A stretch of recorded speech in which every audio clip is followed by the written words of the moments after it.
J'oppose la philosophie, et plus exactement l'anthropologie, à la poésie. La poésie, elle va jouer sur les finales. Et les finales n'ont aucune valeur en réalité sur le plan anthropologique. Rassembler des mots qui se terminent par les mêmes lettres, ça n'a pas beaucoup d'intérêt. C'est pourtant la base même de la poésie et notamment de la chanson.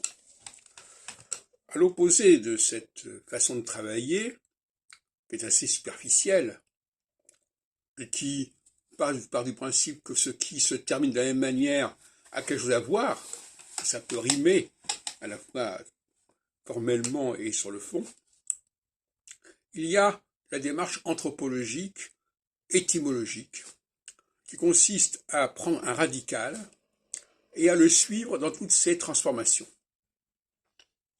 Alors ces transformations peuvent le rendre méconnaissable, si on veut. Du moment qu'on a ajouté quelque chose, c'est plus tout à fait le même mot, soi-disant, et éventuellement, le radical a pu changer au niveau notamment des voyelles. Ce qu'on apprend notamment avec l'hébreu, mais aussi avec le français. Donc c'est pas la même démarche, et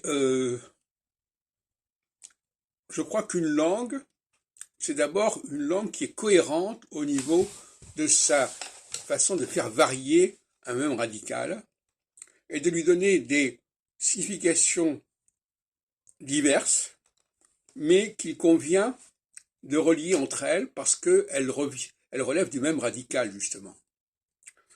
Là, il y a une légitimité à rechercher ce qui relie des mots qui se ressemblent au niveau du radical et non plus au niveau du suffixe.